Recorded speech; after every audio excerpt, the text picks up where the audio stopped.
Things are getting crazy. What a time to be a wrestling podcast. There's so much to talk about this week, from Double or Nothing over the weekend, TakeOver 25 coming up this weekend. We go over one of my favorite shows from a historical fan's point of view. It's all today. This is Notsam Wrestling. This is Notsam Wrestling. Introducing your host from New York, here is Sam Roberts. Every day, something new every day. Man, what a time to be a fan, huh? What a time to be a fan. You know, there's just stuff to talk about. When you sit in a room with wrestling fans today, I mean, I'm getting texts from people every day. They're just like, oh, what do you think about this? What do you think about that? People who I thought stopped watching wrestling years ago. And I think we're only getting started. You know, I just think that a conversation is building, and we haven't even come close to the peak of that conversation. And that's what wrestling always needs. Wrestling needs people talking about it. And boy, oh boy, do we have people talking about it. I think, you know, by the time we get through this summer will be over before you know it. We'll get into Survivor Series territory. That's what we'll be looking for after SummerSlam. And then heading to the Royal Rumble before you know it. I think by the time we get to the 2020 Royal Rumble, the entire wrestling landscape will have changed. Everything will be very, very different. And I think that in a positive way. I'm very much looking forward to it. Welcome to Notsam Wrestling. I'm super excited about this week's episode. A lot of you guys are going like, oh, we want to hear your take on Double or Nothing. You know, get into the what you thought of it. We did.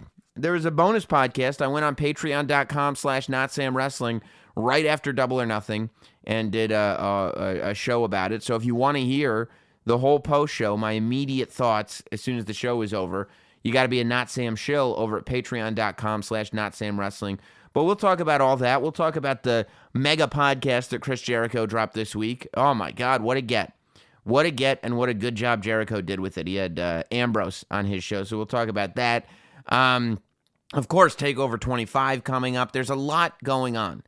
TakeOver 25 is going to be one to watch. You know, after Double or Nothing, I feel like everybody was watching Raw, waiting for a response. But in reality, you know, Cody didn't, well, I feel like, I don't know if we should wait till the state of wrestling. Cody didn't attack a cardboard cutout of Vince McMahon. He attacked a throne dedicated to Triple H. I think that there's a reason for that, and I think that it may light a fire under the people responsible for NXT. I think TakeOver 25 is going to be a can't-miss show over the weekend, but I'm going to try to make sure that this is also a can't-miss show. You know, with all the stuff being talked about, all these different shows being talked about, and the comparisons being made, you guys know, I do not like historical equivalencies. I don't like it. Oh, he's the next that. She's the next this. This is the next that. I heard, you know, AEW had their Bash at the Beach moment. No, they didn't. AEW had their AEW moment. There's no, oh, Dean Ambrose is the Lex Luger. Like, no, like, just let it be what it is. Let it happen for what it is. I mean, you know, you can break down, you can make comparisons to anything. But in reality, each moment in this world of wrestling, all of these moments are individual moments. They're not all carbon copies of something that happened in the past. And that's what makes it so great. That's what makes it so exciting. And that's what makes it unpredictable. That's why we sit around and talk about this stuff. But it does make you think about the past. You know, I'm not sitting here saying, oh, well, this is like that or that's like this. But I was sitting there and like I was looking at all the excitement that so many people were feeling last weekend, just about something new, about new, fresh product. And it made me think about how excited I was in 1997 when ECW put on their first pay-per-view. Now, I am not drawing a comparison between AEW and ECW. I think they're two wildly different animals. I think they're two companies that are and were trying to achieve completely different results. I think they're completely different contexts. I think that there's very, very little similar about the stories of these two promotions, except for maybe that feeling that you might get, that feeling of new, that feeling of fresh, that feeling of we did it. And ECW gave me that feeling more than any other promotion ever has. In April of 1997, ECW came to pay-per-view with Barely Legal at a time when pay-per-view was the end-all be-all. There was no iPay-per-view. There was no YouTube. There was no internet streaming. It was TV and pay-per-view, and that's how you reached a mass audience. Other than that, you were doing live shows and trying to draw people into the building based on either the previous local show or having the fanciest flyer stapled to a telephone pole. And that was it. That's how you got your message out there. But ECW did an incredible job of creating a buzz. There was the wrestling magazines. I'm sorry. That was the other way that you got, to the fans, was through wrestling magazines. That's how I found out about stuff that wasn't WWE or WCW. And as a kid, I was just a mega fan of ECW. I think I jumped on the ECW bandwagon probably early 96. I don't think I was there in 95. I'd say early 96. And so that puts me right around 12 or 13 years old. Perfect age.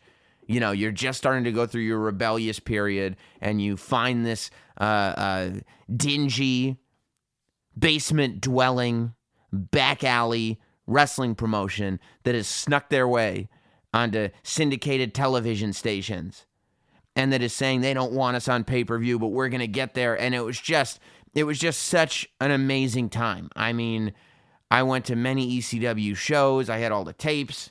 I still have the action figures in the magazines. I couldn't believe that ECW got to a place where they were making action figures in magazines. But ECW getting to pay-per-view was their first major, major hurdle. And that was something that everybody wanted to happen. But I think even for fans, we didn't think it would actually happen until it did. This week, I wanted to talk about it. Because I was thinking about it so much, I went and rewatched it just for the sake of rewatching it. And I said, we don't talk about shows and fan perspective enough. At the end of the day, I'm just a wrestling fan. So what can I do? What can I offer you? I can offer you my perspective. And I wanted to go back and talk about Barely Legal as a fan. And instead of just giving you my perspective on it, I reached out to my buddy Mike Johnson, who's he's the guy behind PWInsider, and who was doing lots of stuff right there with ECW as all of this was happening, as Barely Legal came out, the whole era. So I reached out to Mike Johnson. I said, Mike, why don't you do the podcast this week so you can talk about your memories of Barely Legal right along with me. So that's what we're going to do this week on Not Sam Wrestling. We're going to reflect on Barely Legal with Mike Johnson. The Not Sam Wrestling interview. So as I was talking about earlier, it's not any special anniversary. It's not any special moment. There's not any breaking news that relates to it. But I think just because of everybody talking about how exciting and fresh AEW was for them, it just got, maybe it's just the way my brain works, but I kind of got taken back to 1996, 1997, when ECW was on the verge of going to pay-per-view for the first time, and then April of 97 finally coming, and this feeling of culmination for everybody that was an ECW fan, which is what Barely Legal really was. And I thought today I would spend some time just talking about Barely Legal and ECW coming to pay-per-view from my perspective as a fan and being nostalgic about it. And then I realized that I have a friend who's got all the expertise that I could need coming from this perspective, and that is the man that you all know from PWInsider, Mike Johnson, who's here with us. What's going on, man? Hey, it's nice to be here. I don't think we've ever We've been in the same place, but I don't think we've ever recorded anything before. Yeah, we've both been on the Taz show at different points of the same episode. Right. But I don't think we've ever done anything, so we're kind of like crossing the streams here. We are, and we've taped interviews at the same spot with the same people, but separate interviews. Correct. Right. So this is finally being brought together, and I'm glad. So, as I told you right before we started recording, one of the things that jumped out to me is the first thing that I did was I was like, let me watch Barely Legal again.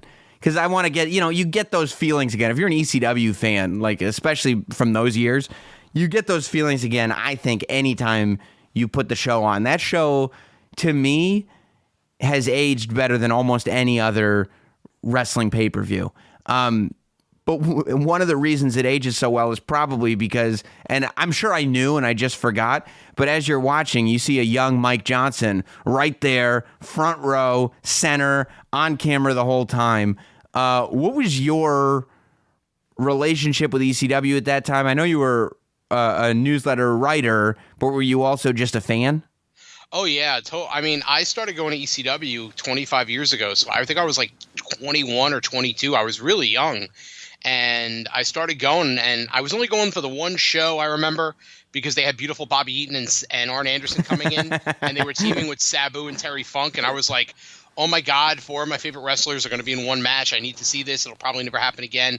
And so I went to the show, and I loved it, and I wasn't going to go back. Like, honestly, swear to God, I wasn't going to go back. And then right before the main event, they announced Terry Funk was going to team with Dory Funk Jr. on the next show. And being an old school fan and tape trading and whatnot, I know you're a big tape trader. I was like, when am I ever going to see Terry and Dory Funk team again? It'll be like, it won't be like All Japan Pro Wrestling, but it would be cool. Yeah. So I said, all right, I'll come back to that show just to see them. Well, as the ECW TV, which I didn't even get, advanced on in Philadelphia, the main event of that was Cactus Jack against Sabu.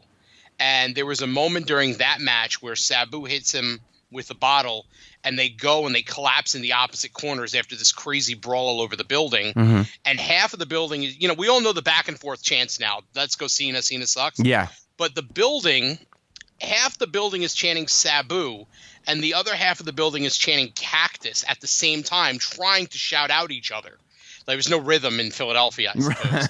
And I remember sitting in the front row, and I got goosebumps now thinking about it. And I was like, this is what I want out of my pro wrestling. I want to be somewhere where I'm so engaged, and I can't wait to see who wins and loses. Because, by the time they rose to their feet, I was like, that's it.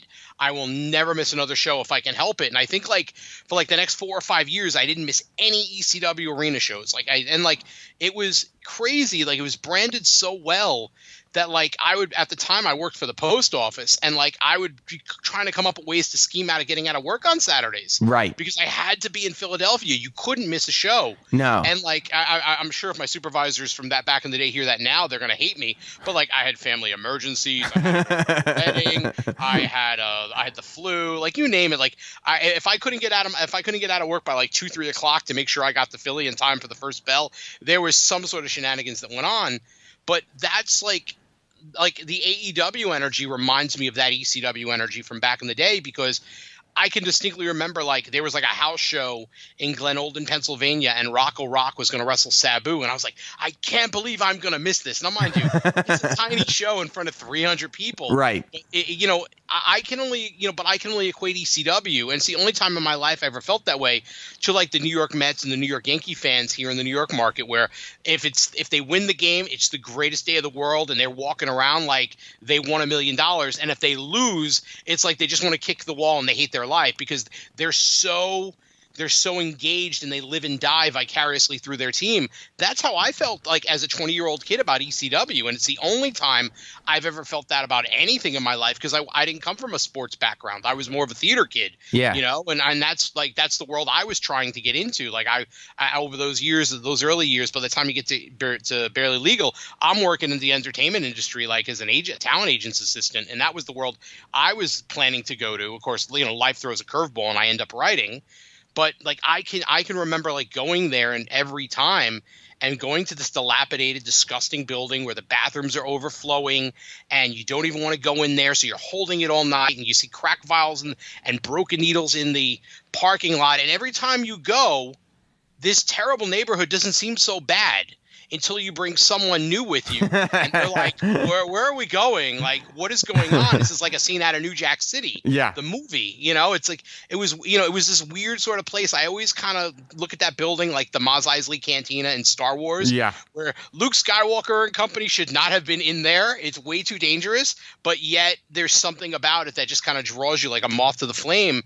And being there in Vegas over the weekend for AEW and seeing legions of fans wearing those T-shirts and that crazy energy and fans getting behind the Bucks and Cody, it's not the same, but it felt very similar. There was some connective tissue there for sure. Yeah. So and I'm lucky enough that I never got to go to an ECW arena show because I just never made the trip out to Philly. I went to the show they did at the Westchester County Center. That was later on.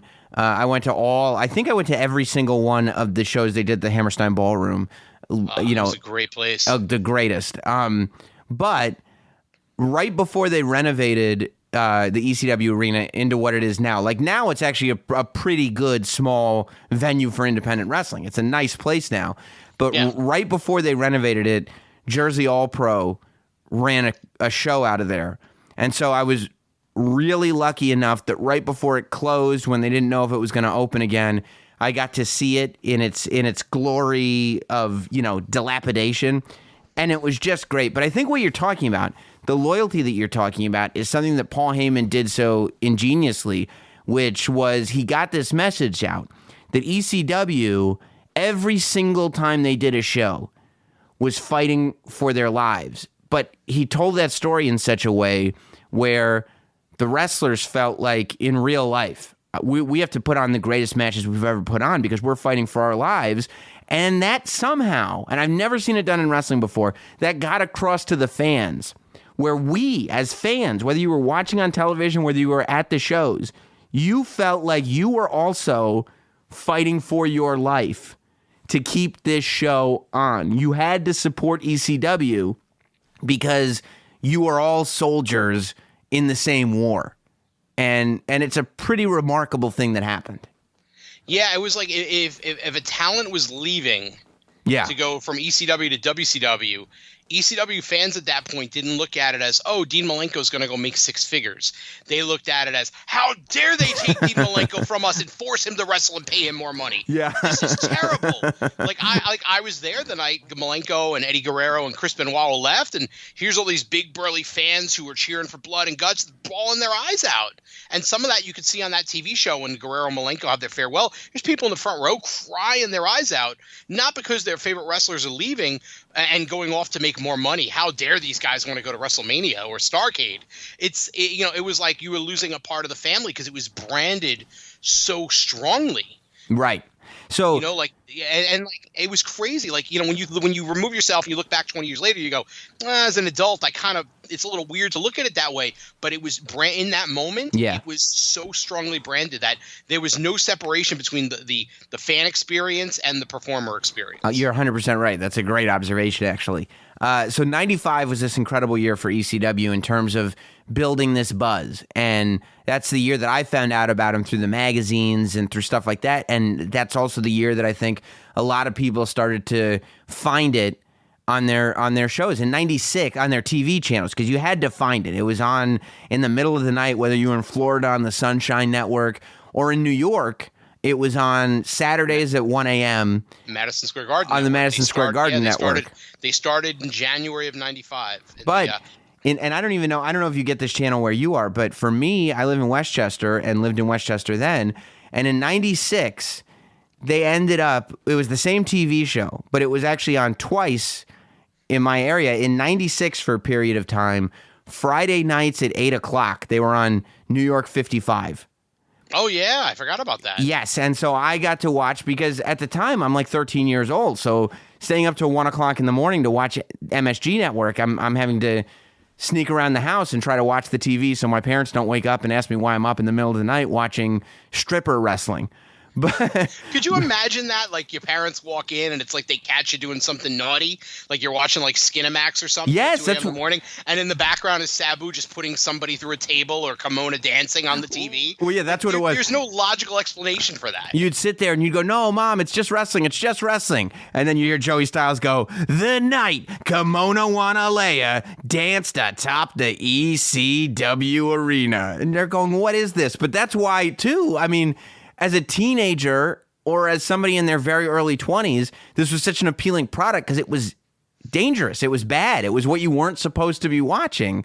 And I think that had a lot to do with the marketing of it too, because of the time frame of it and when it aired. I know so many people in New York who had given up on pro wrestling at that point because, it was like the Papa Shango, Duke the Dumpster Droese era of WWF where everything was very cartoonish and homogenized. And then I don't know how many fans who would call me, I shouldn't say fans, friends at the time, who would call me and be like, "Yo, I saw this guy go through a table at 2 o'clock in the morning when I was at the bar on TV. What the hell was that?" Mm-hmm. And, it was like, the point's been made before, but it was like the difference between Poison being on the radio and Nirvana. In that time period. And it's a true analogy because everybody has that, what the hell is this? I can't, why is this on TV? It was kind of like one of these things like this underground fight club and like the old smoky buildings of yore that shouldn't exist anymore. So what the hell is this? And I think that was part of the thing that captivated people was the actual arena itself was a character on the weekly TV show. As much as the fans were this crazy, stupid building that they were destroying every week and all sorts of chairs and tables and blood and guts were flying everywhere and guys were diving into the crowd, that building became an important character in the weekly show. And when people would flip through the channels and catch it, they go, "Wait, what?" and flip back and be captivated. And that's something most pro wrestling shows don't have today, is that, sort of that ability to grab you by the throat and make you want to pay attention. And depending on who you talk to, they'd go, "Well, ECW," they'd go, "Yeah, there's WWE, there's WCW, but ECW is real." And you go, "What?" And you go, yeah, it's real. It's like, and people, the whole, and it goes back to your sort of no line between the performers and the audience. Like, people just took what was going on in ECW, as much as everybody's been watching pro wrestling for decades. The ECW fans were the smartest fans around at that point. And still, a good portion of them were going, "Yeah, but ECW is real." And that ended up being one of the things that I think was a hiccup in ECW trying to get on pay-per-view from the beginning. So 96 comes around, and that's when the rumors start that ECW is trying to get on pay-per-view. And that's when the false alarms start going off that ECW has signed pay-per-view deals. Because pay-per-view was a much bigger deal in the mid-90s than it is now. It was the Holy Grail. It was the Holy Grail. It was the only way to make money. Right. It was how you made money. It was how you got eyes on the product. There was, if you couldn't get on pay-per-view, you capped your business. Like, that was it. There was no sort of, well, we're not going to do pay-per-view, but we've got iPay-per-view, or we've got monetized YouTube, or we've got, we don't really make money on wrestling. We do these podcasts over here, and they have ads. So that, like, it was pay-per-view, or it was, we're just a small group that runs local shows, and that's what we do. But the fight to get ECW on pay-per-view, and also, it wasn't just about making money. It was I know for me as a fan anyway, and I would imagine you felt the same way. It was also about not necessarily mainstream approval, but mainstream acceptance of, this is what we love, and there's enough of us that you have to acknowledge it. It was the mainstream acknowledgement that we were all looking for. Yeah, because if you were an ECW fan in that time period, the belief was, the first time I saw somebody walking down the street with an ECW t-shirt, it was like, you're in the secret club. Yeah. You're a little more discerning and you're a little smarter than the average bear. You got it. And for ECW to survive, it needed to be bigger, because for the wrestlers who lived and died by ECW, they were killing themselves and they were working so hard and watching others make far more money doing Xerox copied versions of what they were doing in ECW in many cases. Right. And there came a time period where if Paul Heyman didn't get to pay-per-view, he was going to lose his roster. It wasn't like, okay, if you don't do it by June 1st, we're all gone. But one by one, they would have been plucked off. Pay-per-view was Valhalla at that point. That was the Holy Land, because that was going to be the means to the end to keep everybody around and to build this vision into something that would be if WWF was Coke and Pepsi was WCW, then ECW could be Snapple and kind of have their own piece of the pie. Right. And that I think that was the real hope, was that they could create something and they could make money and they would be able to self-exist, as opposed to living and dying basically by whatever money they have at the end of the month, or spending the 1997 money while they were in 1996, which is it's one of the reasons why that company died, is they overspent to stay alive, and by the end there was nothing left. And so it was like, it really was, as much it was acceptance in the mainstream, I think it was about, we need to do this in order to be able to be able to exist as we existed, and not just be steamrolled over by the larger companies. So as a 13-year-old fan at this point, I want ECW to get on pay-per-view, but in my mind, I'm ready for it to be the craziest pay-per-view anybody's ever seen. I want barbed wire and explosions and just and every bit of wrestling violence that just really wasn't happening in America at all at that point. Just Japanese deathmatch stuff coming over and just the most crazy stuff that you've ever seen. But the reality is, and when you look at it in hindsight, and when you look at it kind of as a little bit more of an adult and somebody with a little bit more of that understands business a little bit better, cable companies were not willing to take a chance, because they also had heard this rumor that ECW is real, unlike other pro wrestling organizations. And, then ECW, it's on them to say, no, we're pro wrestling. It is what you think it is, but we do things a little differently. Then you have things going on all the time in ECW, like the mass transit incident that I'm sure people are aware of. You've got storylines involving, the Sandman's kid and his ex-wife, and it's his legit kid, and all kinds of controversial stuff that is making it so at first cable companies don't want to sign on. Then they're kind of realizing it, and ECW has a pay-per-view deal, and it all gets canceled. Is that right? That's what happened, right? Yeah, basically when the mass transit thing came to light, that was the pay-per-view deal. I don't know whether it was signed or was about to be signed. And real quick, I'm going to give the very, very abridged version. Mass transit incident is there was an ECW house show. Of course, everything was on, much to what would be Paul Heyman's chagrin, everything was filmed at that time, because RF Video sold all the house shows legitimately. It was a business that everybody was involved in, but all the house shows were filmed, so there's video of everything. But they have this kid show up. They don't realize he's a kid. He says he's a trained wrestler, and they go, okay, we'll put you on the show in a match with New Jack. New Jack does what New Jack does, and he goes way, way, way too far. As it turns out, this kid is untrained. And underage. And it's only like 16 or 17 years old, which the underage thing they found out later. I think the untrained thing, New Jack realized that when he was in the ring with him, and that's why he got so pissed off. But it ended up being a horrible thing for ECW. Tapes got out there before ECW was able to pull them. The family sued. It was just this crazy thing. And of course, that's just as wrestling is starting to get edgy. So people are saying there's this organization, ECW, where they take kids off the street and they stab them with forks. And you're going, that's not the best way to sell a pay-per-view. No, and the original pay-per-view date was supposed to be March 30th of 97. And then, obviously they ended up on April 13th of that year. So they got postponed. They ended up being pushed back a couple of weeks.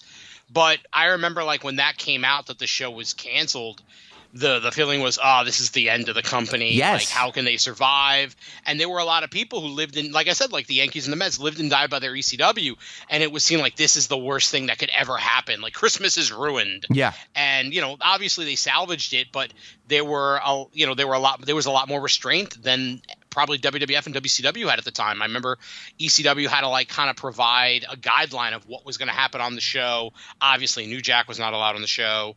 And they were very careful on what they did. If you remember Barely Legal, there was barbed wire during the Terry Funk Sandman Stevie Richards, but it was not grotesque, over-the-top, crazy amounts of barbed wire. In fact, one thing I remember was they were told, like, no F word and no S word. And then, like, within a minute of the show, Bubba Ray Dudley hit a powerbomb and said, mother effer. And I was like, oh, I guess that's over. Because like, even like when Devon cut his promo on the show, it was always like, you no good, blah, blah, blah, pieces of S. Yeah. And then it was on the pay-per-view, you no good, inbred, blah, blah, blah, blah, blah, pieces of garbage. Right. And I remember everyone in the crowd turning and looking at each other like, no, we're the S word. Right. Like, it was funny, you know, like typical ECW fans just like, you know, making fun of it, making fun of themselves. But there was definitely, I don't want to say handcuffs on them, but there was more oversight on that pay-per-view than if WWF or WCW that same month ran the exact same pay-per-view with the exact same amount of talent because of the ECW name. And, you know, obviously it worked out and they went on to do more. And, you know, one of the real things that ECW did was break down the walls for other companies to go to pay-per-view, because if you look at the history, whether it was Herb Abrams or Vern Gagne or whoever, it was one and done unless you were WWF and WCW. Yes. ECW was the first time that a pay-per-view company could see, all right, another company can do a series of these, and whether it was profitable or not, we could argue, but bring in an audience and provide additional content for In-Demand or Viewer's Choice or whatever the name of the company. I think it was Viewer's Choice and Request TV were like the two big companies at the time, and then they later on merged. But ECW was the first ones to like kick down the door and say, all right, we had a pay-per-view and we're coming back in August. Everybody else was one and done up until that point. Yes. And I'll never forget watching the ECW TV show and those graphics coming up with the bloody writing on it, and the announcement that on April 13th, ECW was coming to pay-per-view, and sitting there going, oh my God, this is it. We won. This is our show. It's really going to happen. How were you feeling as a fan at that point? I was thrilled. And I mean, one of the things, you know, as a New York guy, and I know you are too, one of the things that kind of got them finally over the hump was a fan by the name of Tony Lewis and the whole Strictly ECW movement at the time. They had a hotline. It's like, you know, there was internet stuff, but the hotline was the thing to do. Yeah. And one of the things that really pushed, I think the guy's name is Hugh Pinero, yes. At Request TV to take the show, were the fact that Lewis was leading so many people to write them and not be like, give me my ECW or you're going to die. You know, like what you would expect out of the illusion of stereotypical wrestling fans, but leading those fans to write like really thoughtful, intelligent letters to explain why this meant something to them and why it was important that it existed. And that kind of helped kind of push the dial in ECW's direction. And I'm sure, you know, they made finances and there were concessions and things like that. But Lewis is one of those kind of like, I don't want to say forgotten personalities, because certainly when ECW was around, he was celebrated and even put on the TV show. But I think people have forgotten over time that he was one of those core personalities who kind of helped push the door open for the other fans. Yeah, absolutely. And that's, I mean, the whole fan movement was not just people sitting at home going, this is great. I mean, there were key fans that were sitting there pushing the company along from a business perspective. So there was this feeling, this question of, can ECW pull this off? And I think, I mean, realistically, going into this thing, of course, they had the triple threat. They had to go into a world title match. But in terms of matches and advertised matches, this whole pay-per-view was sold on the idea that for the first time, you're going to see Taz and Sabu put hands on each other. Yeah, and I mean, that was built beautifully. Yeah. I mean, to the point that they couldn't live up to the hype. Yeah, there's no way you could have. But it wasn't like, you know, Clash of the Titans. Right. Yeah, if both of those two walked out alive, expectations wouldn't have been met because they spent so long. I mean, this pay-per-view is announced months in advance, which is unheard of, you know, these days. And and real quickly they start announcing Taz versus Sabu is the match.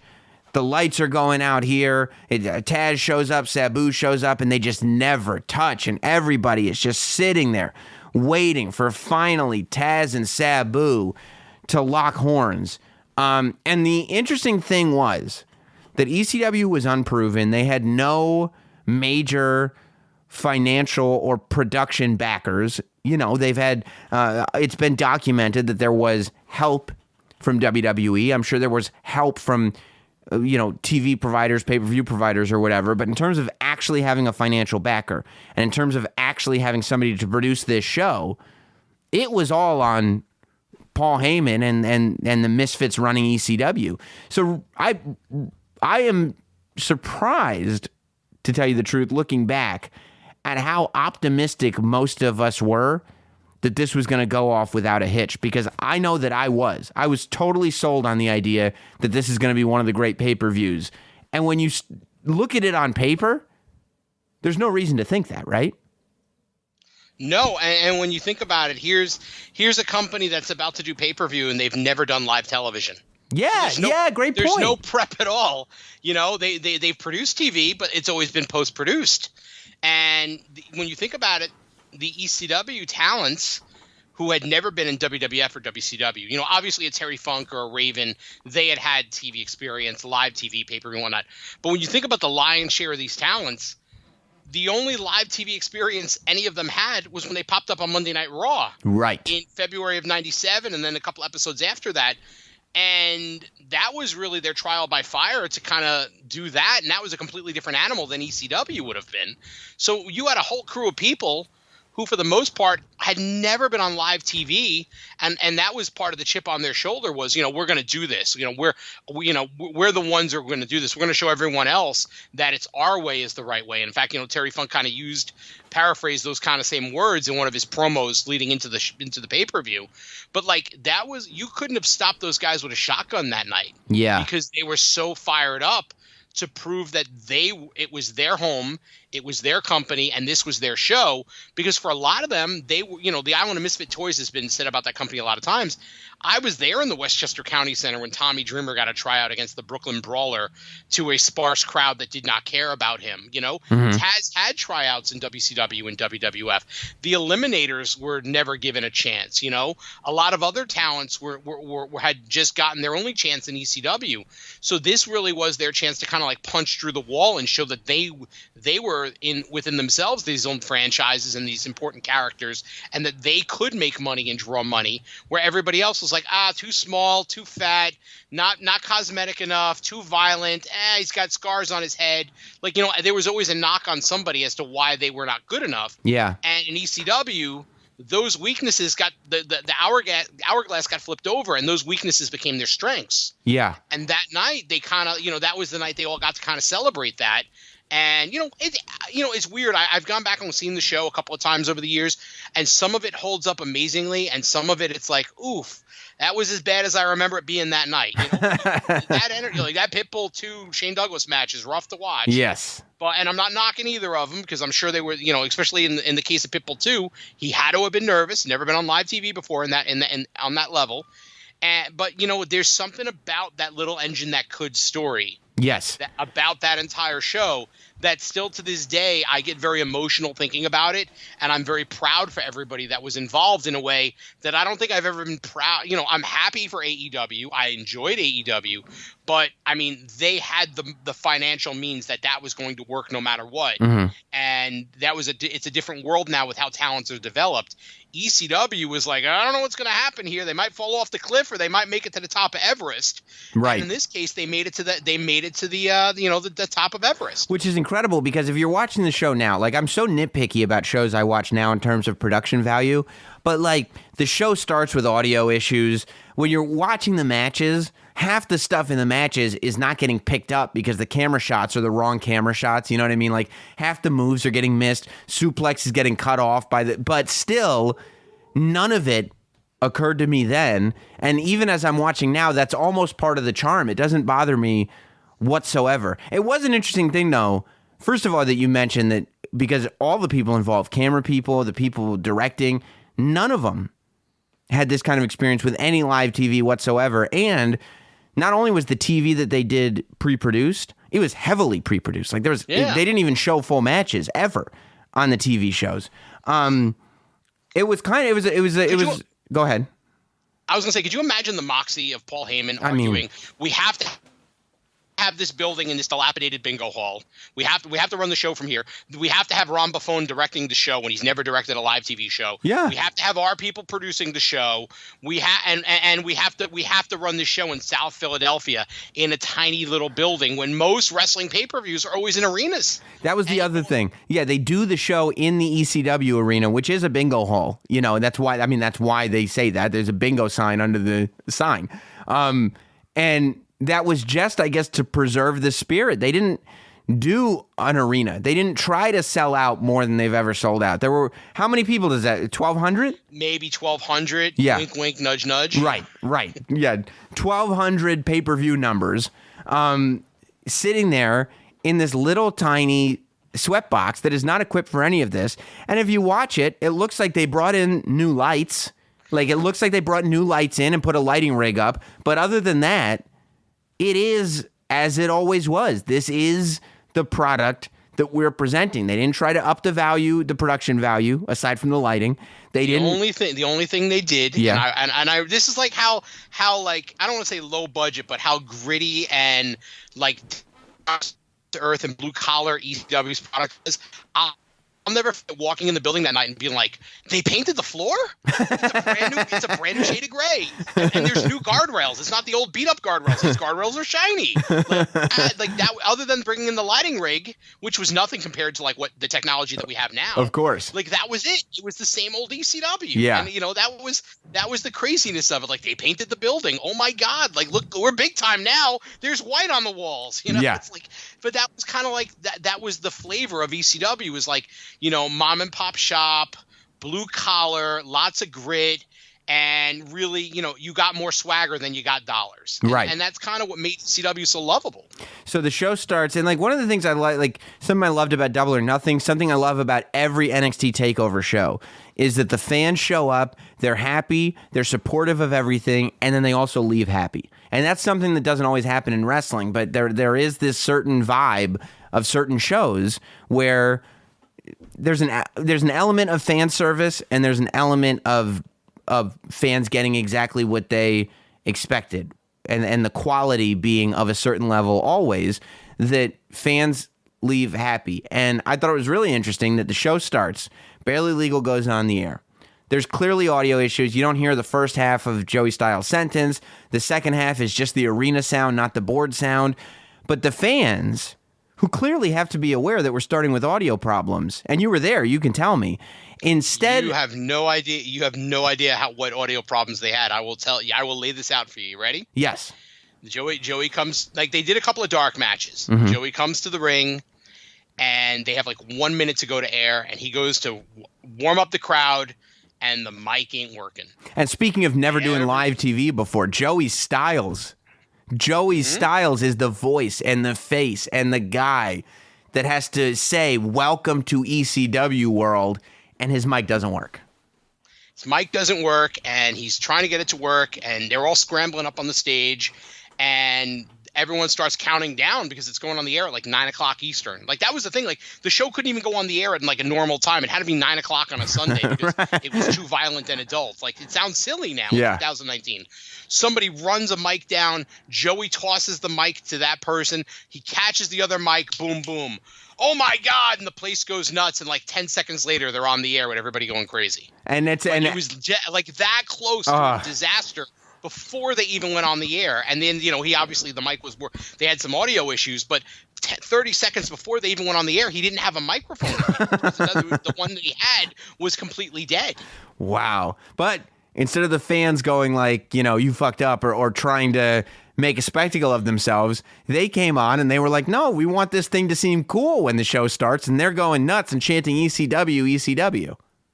And that chant started before they went on the air because the audience was like, uh-oh, they're in trouble. Let's help. And like, it wasn't like everyone was looking around looking at it. They just start chanting ECW, ECW. So again, here's the audience coming to the rescue of the company before they're even on the air. Yeah. Because they realized, uh-oh, something's amiss, you know, and you know, it sounds so weird to talk about this now, but that's just how that audience was. It was like that audience was like, we can criticize our ECW, but don't you dare do it because you're not part of the club. That's kind of how that audience was. Like if they were mad at ECW, and there were times they were mad at ECW or Heyman or whoever, they would voice it, but they would always forgive. If someone else criticized ECW, that audience was like, grab the bayonets and let's get it. It was so crazy. It's great. But yeah, that opening, I remember that. I still think about Joey catching that mic, and it was like just that huge roar when he got the mic and it worked at the beginning of that show. That was such like a, whew, you know, just made it to home plate sort of moment. And it's great because, you know, when the show opens and with the opening match, everybody, all these guys who had never had, aside from the one episode of Raw, any kind of national exposure, all come off looking like superstars because of the crowd, because of everything, just because of the vibe. To me, everybody came off like stars, and I'm talking about the Dudley Boys, I'm talking about Joel Gertner, and I'm talking about the Eliminators, because that's how the show starts. And you can hear what you were talking about. You can hear this rebellion in Joey Styles' voice, especially when he's talking about John Kronus. There's almost this spirit when he's talking about John Kronus and doing the moonsaults that Kronus is doing and whatnot. When he's talking about him, in his voice, you can hear he's sending out this message like, how dare you other wrestling companies not look at the guys in the ring and realize these guys are the best. Look at what John Kronus can do. How dare you allow him to be at this show?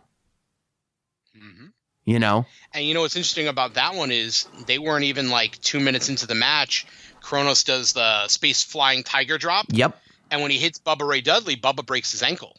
So Bubba endures the rest of that match with a broken ankle, including taking the total elimination and everything else. Which is, I mean, a total elimination is literally half of it is a kick to the ankle. So it's not the greatest move to take with a broken ankle. Wow. But the thing about that match, if you're watching it, is it goes back to what you were saying about the audience, is that the ECW audience they were supportive in the sense that they boo the bad guys and they cheer the good guys. Obviously, they love everybody that's there and they're just happy to be there. But it's almost like what the NXT crowd did so well for Ciampa and Gargano. Clearly, everybody in that NXT audience loves Ciampa, right? And they love him as a heel and they love what he's doing. But they're going to boo him because that is going to make the best show, and they want to be a part of it in a constructive way. I think the ECW audience were the last audience that did that, where they come out and they boo the Dudley Boys. And even when Bubba Ray is being so harsh to them that they almost have to respect it, they still boo them. And they cheer the Eliminators, and when the Eliminators get their first tag title win at that pay-per-view, it's like, here we are, our hometown boys, the good guys won, ECW is on pay-per-view, and the place erupts. It was like they had their heroes and they had their villains, but everybody was part of that team, and they just wanted to will that team forward. And NXT is very similar now. When you said NXT, I said, wow, you know what? Because it's funny you say that, because when I watch Triple H come out and do like the little rah-rah speech, all he needs is the little Paul Heyman hat on. It's very much a similar role. And NXT is very much the same way. When you go to those house shows, the fans are willing them to have great matches, and they love to cheer and boo. But at the end of the day, they're just like, just give me a good show. That's all I want, and I'll respect you for it. You know, and that's like the discerning fan of today. You can say smart fan or inside fan or the dirt sheet. I hate that term, but the dirt sheet reading fans or whatever.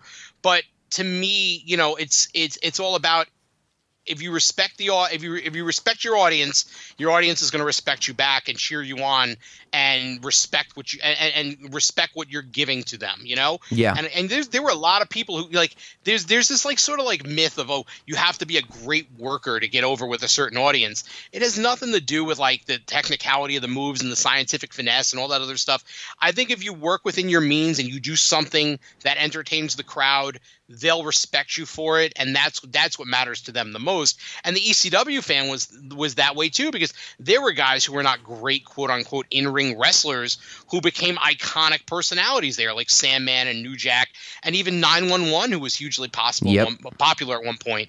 You know, it was just about, give us something as part of the circus, have this little buffet of characters, and but that audience, it was like a never-ending synergy between the audience loving what they were getting and the wrestlers feeding off that energy.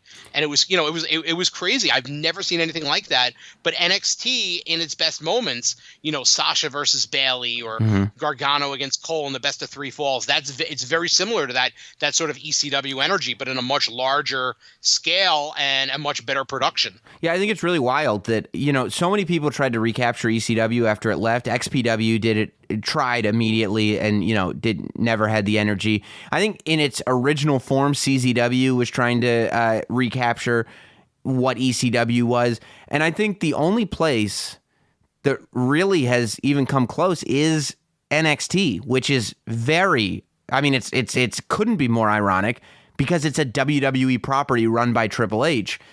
But, realistically, I think NXT is as close as we've come.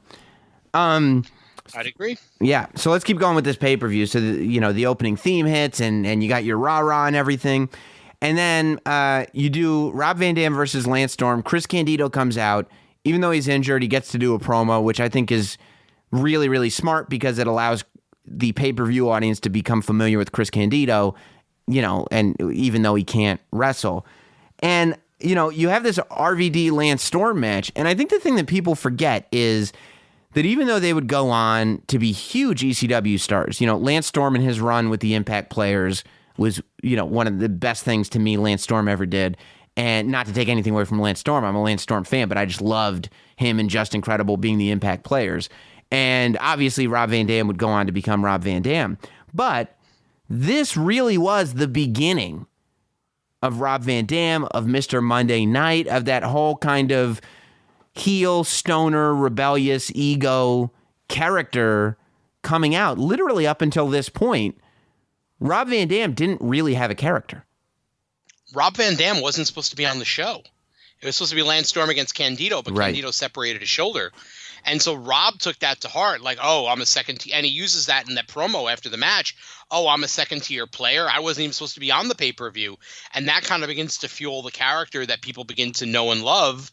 And, that kind of everyone assumed at some point, oh, he's going to go to WCW. And they used that to flip it and put him on WWF TV to create the whole Mr. Monday Night persona. But a lot of that, there was some bitterness at the time about Van Dam, who was having great matches, not being included on the pay-per-view and then being the substitution. Right. Like he was the secondary guy to Sabu. More than he was his own star at that point. Taz was beating up Van Dam to get to Sabu. That's what Rob's job was at that point. He was basically Robin, and Taz was getting all the heat on him, so Batman could come and get Taz later on. Right. That's what Rob was, a secondary player in that company. A lot of people forget that that show was really the beginning of Rob going from the second tier up until the top tier of the company, and it took some time. But he got there in the end, and he became one of those definitive personalities. Absolutely. You know what's funny, too? What's funny about that match, too, is everybody knocked Lance Storm for the chair shots that were not, like, the most vicious, heinous chair shots of all time. Mm-hmm. But knowing what we know now, hey, good thing that you did that, Lance. He's the only one that had a head on his shoulders. He's the only one that was thinking. Mm-hmm. Yeah, absolutely. But in the arena, you're saying people were like, what's Lance Storm doing? Yeah, everyone. I remember, like, he hit him. Everyone's like, what was that? Like, you could hear it all around you, like the muttering, like, why? Because they're used to Sandman killing somebody with the cane, right? Balls hitting somebody with the chair. Well, actually, I think that was even before Balls had the chair. But guys taking those heavy duty shots, and Lance, that wasn't Lance's forte. And honestly, the mistake was whoever decided to put that in the match, because that didn't play to Lance's strengths at all. But it is what it is. I guess it set up the Van Daminator later on. So ECW goes and they go like, okay, one of the things that brought us here was not just the extreme stuff, bringing in international talent, the Malenko, Guerrero, Benoit, Jericho, like all that stuff. I think they were trying to get a little of that back with the 6-man tag that they put on, which was Taka Michinoku, Terry Boy, and Dick Togo, who, by the way, watching this pay-per-view, who knew that Dick Togo used to have hair? But Dick Togo versus the Great Sasuke, Gran Hamada, and Masato Yakashiji. Yakashiji, yeah. I don't know where he went. He was pretty good. He just disappeared. Yeah, that's why when I was like writing the names down, I literally know 5 of the 6, and I go, what happened to him? But and he wasn't supposed to be on the show either. He was a last-minute sub because Grand Naniwa got injured in Japan like the week before. Like, there were a lot of changes to the card. Like, once they announced that pay-per-view, there were injuries galore in that locker room. There were so many changes to that show in the days and weeks leading up to it because people were getting hurt left and right. Like, Brian Lee was supposed to have a much bigger role in that show than he did because he got hurt. Like, there were a lot of injuries leading up to that show. But yeah, Yakashiji was a last-minute substitute. I love that match. I do too, actually. Six-man. And it's so funny, too, because the good guys, which would go on to be most of Kaientai, Taka Michinoku, Terry Boy, and Dick Togo, are coming out as the international BWO contingent, which was obviously a play on WCW's New Japan NWO contingent. But I'm sitting there, and I just think, I mean, WCW must have been, on some level, pulling the hair out of their heads, because what started as a parody, the BWO, became just a thing that was cool. Like, I just liked the Blue World Order. It wasn't even about making fun of the NWO anymore. It was just literally taking that idea, but doing it with Stevie and the Meanie and going, yeah, this is just awesome. And like, WCW is like, what are you talking about? This is our idea.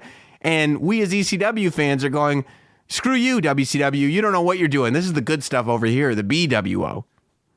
And the funny part was, it was just supposed to be another stop in their processional parodies. Right. Like, that started at the November to Remember that year in 1996. So they open up the show with that, and Stevie wrestles, I think, Kid Cash on the show.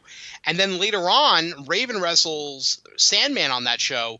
And Stevie, Meanie, and Nova are doing a different deal. They're not doing the BWO, but the crowd is chanting for it.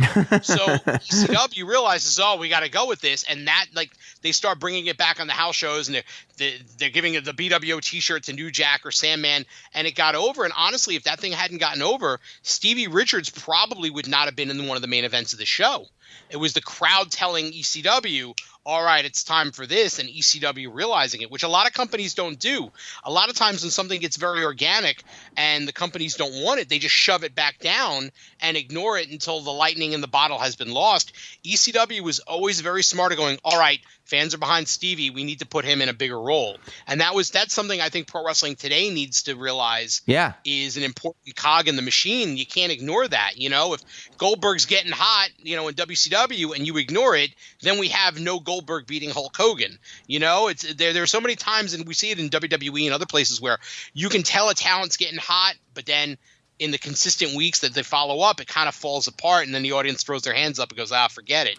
You know, with Stevie Richards, that the surge of the BWO that you talked about, yes, that made him an ECW main eventer. Until then, he was always going to be secondary to Raven in terms of his characterization. I mean, BWO was like, it was super popular. I know.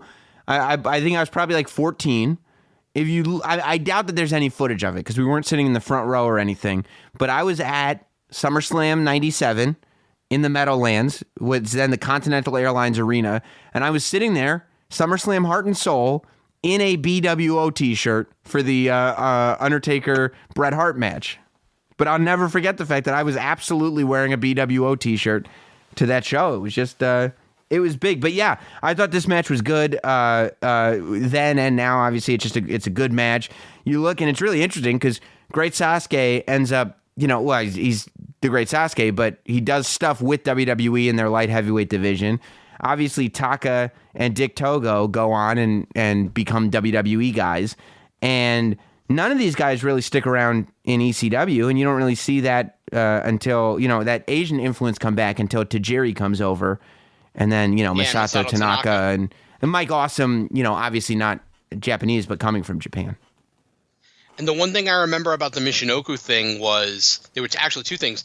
Sasuke had wrestled for New Japan the night before. It might have been a dome show or something, and everybody was nervous about whether they were going to make it to the United States in time. And it wasn't until, like, all right, they've landed and they're in the van and they're heading to the arena, that, like, people in ECW were like, okay, they'll be here. And then I remember, like, the streamers, and being tossed in, and I love that whole deal. And like that, like, I had helped Joey Styles with the research for those talents because he didn't know them, and I had been trading tapes and all that stuff, and I had no idea until I got home and watched the tape that he had credited myself and Dave Meltzer with the research. That's on great. commentary. So, like, you know, I'm sitting in the front row watching Michinoku Pro Wrestling, which I always loved and I had tons of tapes of. And I'm getting to see Sasuke and Tak and all these people for the first time. And then I go home and my name's mentioned during the ring entrances. And I'll never forget, like, I could have fought Rocky Balboa in Philly that night when I got home and found out, because I was so touched that, you know, because it was unheard of. WWE would never do something like that. Nobody would. Where they would, you know, credit somebody who would help them out. Yeah. Yeah. You know, you wouldn't have that in the middle of the World Series. Oh, and thanks for so-and-so for helping research Bobby Bonilla. You know, it wouldn't have happened. So to have that sort of recognition, especially as a young kid in my early 20s, being given that thanks was like, oh my gosh, like that meant the world to me. Like, I kind of get a little upset now. Like, not really upset, but I kind of get a little bummed now that, like, the network version of that show, that line is removed. They put another piece of audio over it. And I'm just like, aw, you know, because, you know, I still remember looking at it through the eyes of like a 22-year-old, you know, or whatever my age was at that point. So when I don't see it there, I'm like, a little depressed, little diffused. Of course, yeah, it's deflating. But I think that that's probably because they redid all the entrances. Because they took out the music and Joey had to go in and recut all the commentary, and so they probably just recut it without the mentions. Yeah. Oh, yeah. Wow. That's really interesting. The barely legal version that's on the network. Yeah. That's not the pay-per-view version.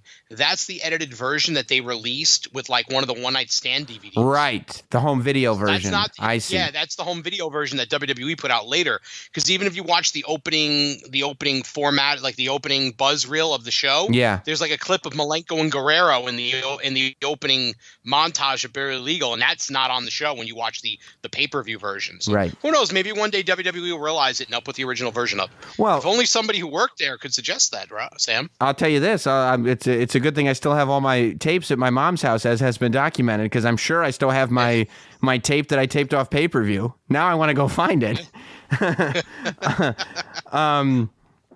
Yeah, we talked about a little bit about the Shane Douglas Pitbull 2 thing. This was a storyline that had been built up for a long time, that visual of Shane Douglas shaking Pitbull number one's halo thing that was protecting his neck, and everybody believing it and just getting so angry at Shane Douglas. And then having Rick Rude come out, I think, lended some legitimacy to ECW. Having Brian Lee, leave the triple threat and everything. There was the aftermath of that match. It was at least something, right? Yeah, and you know what's a shame about that match is they had so many matches for so many months on ECW arena shows and house shows, and they were all so much better than what popped up on the pay-per-view. Like that match was like, no matter what they did, nothing went right. Like even like Shane, at one point, like there's a guardrail in the ring and Pitbull 2 goes to pick him up, but Shane's leg kicks the guardrail out from under him. Mm-hmm. Like it just didn't go right. And yeah, the Brian Lee thing was a big deal. And I like the Rick Rude reveal. It actually wasn't supposed to be Brian Lee under the mask. Brian Lee had gotten injured. He was supposed to be involved in the whole thing with Tommy Dreamer and the balcony and the chokeslam to play off of everything that had happened in their feud. But he had like gotten a separated shoulder, or he broke his collarbone. And so they had originally brought in a female wrestler named Reggie Bennett, who had been in Japan. She was supposed to be the one under the mask to kiss Francine so they could slide in a lesbian kiss on the show. And when Brian Lee got hurt, they shifted gears, and Big Dick Dudley was the one that ended up in the balcony with Dreamer, and Brian Lee did the kiss with Francine, and that kind of never went anywhere because Lee never really came back to ECW after that. He kind of like dissipated and disappeared and ended up as one of the disciples of Apocalypse. Yeah, he morphed into Chains.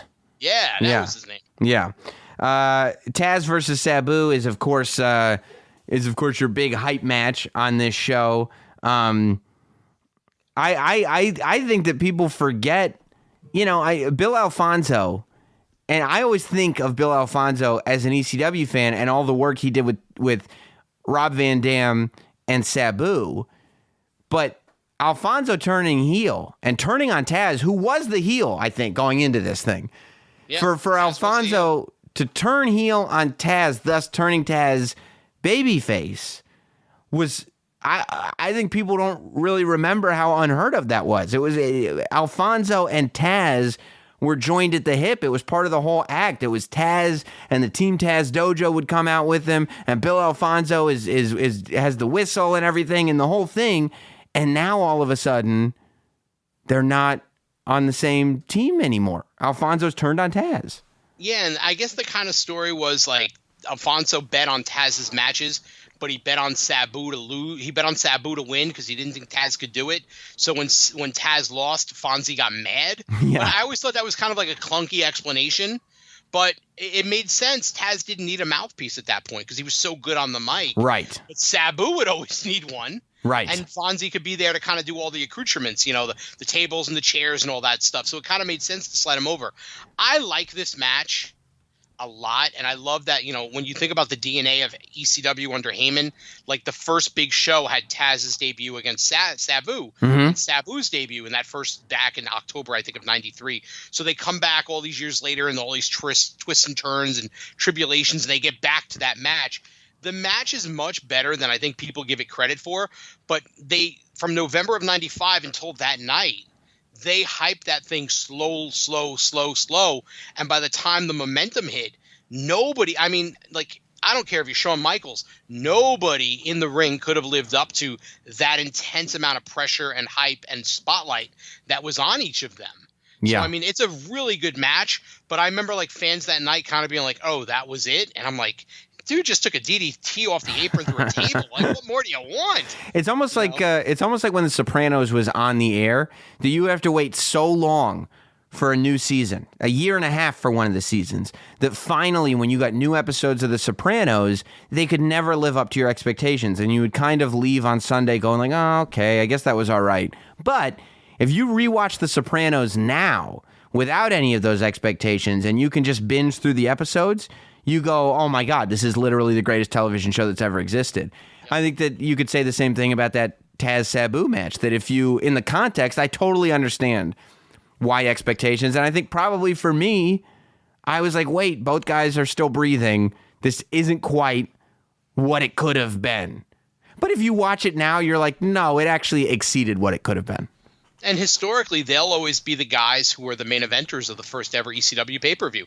It was them on the poster. Yes. So, when you talk about definitive ECW personalities, Taz and Sabu have to be in the top 5, period. Absolutely. Because they were the guys for over 2 years. They were built up to be, the unstoppable object and the immovable force that were careening towards each other. And who knew what was going to happen when that finally did happen? Yeah.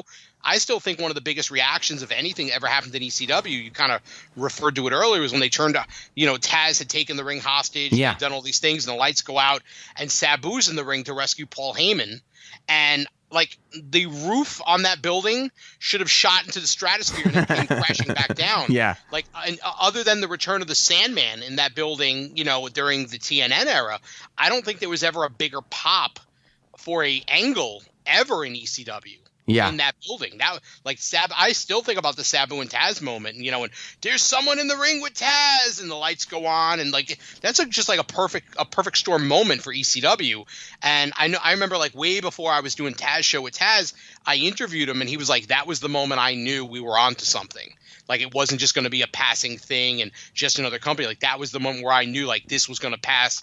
This was going to stand the test of time forever and people were going to remember this. Yeah. And it's a great moment in the moment. It's all on the network now.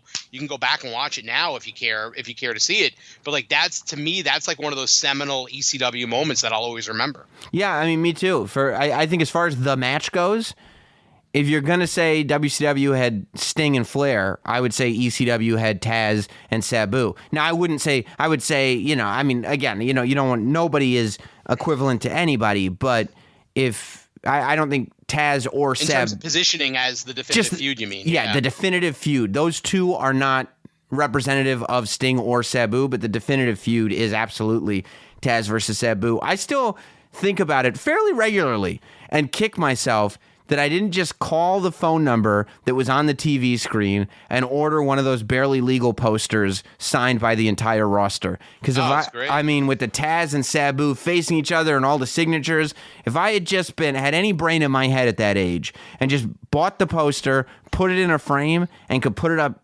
now, oh my God, it'd be the greatest thing ever.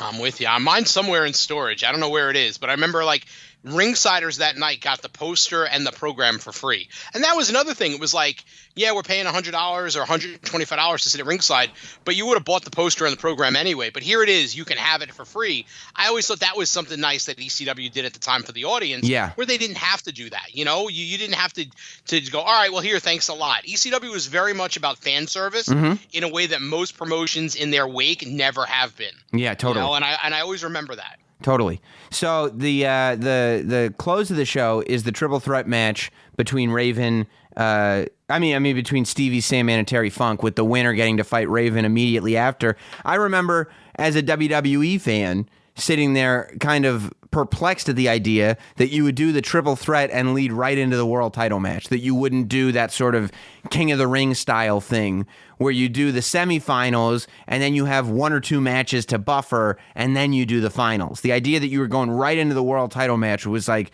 it blew my mind. And I think going back to what you were saying about Stevie Richards, I looked at Stevie way differently at this show than I ever had before. Stevie was kind of a joke character. He was a parody character. He was, Raven's lackey.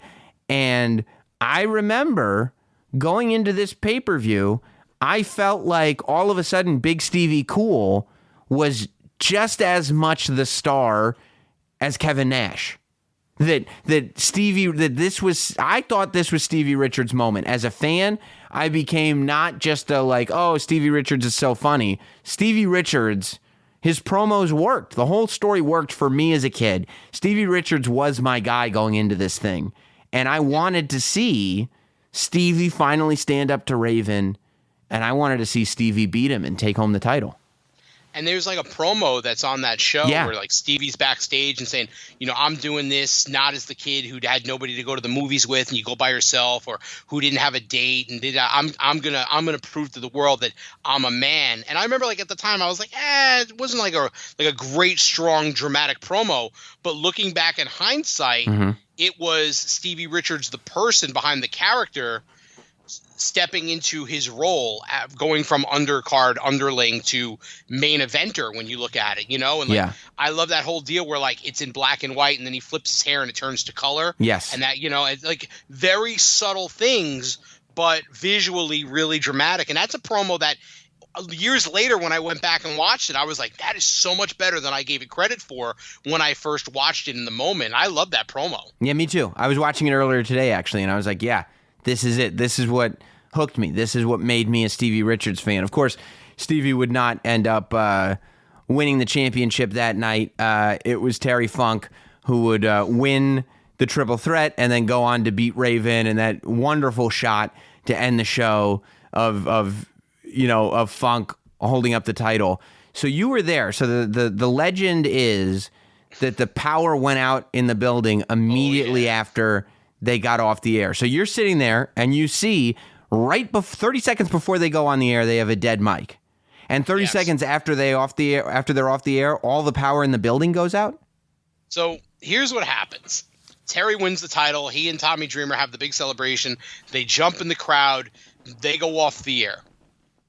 Everybody realizes, oh my God, they did it. And I will swear on a stack of Bibles, I have never seen a group of people be more joyous in any moment of my life. It was like Mardi Gras, New Year's, the World Series, the Vegas Strip, all rolled into one. There were people who didn't even like each other jumping up and down and hugging each other in that building. And I like, this is literally how I remember it. I'm sitting there in the front row. Terry and Dreamer are celebrating, and the place is just going nuts. Paul Heyman is hugging Todd Gordon on the top stage that no longer exists. And to your left, Joey Styles is in the Eagle's nest, and he like throws down his headset and he's jumping up and down and he's like just double fisting it. And he comes down the stairs and he's trying to make his way through the crowd, and everyone's just grabbing Joey and hugging him and high-fiving him. And Styles is just trying to get to the stage to go to his wife. He's pouring tears out of his eyes, and everybody's going nuts, and Dreamer and Funk are going to the back, and they're high-fiving everybody. And Joey finally gets to the stage where his wife is, and Paul Heyman jumps in between them and grabs Joey and hugs him. And it's the funniest thing, because this dude is like so emotional, and he wants to go to his wife, and here's Paul of all people. And then everyone starts chanting for a speech, and the lights are on, but the cameras aren't filming anything. And Paul comes to the ring and says, "There's no power." And everyone's like, shh.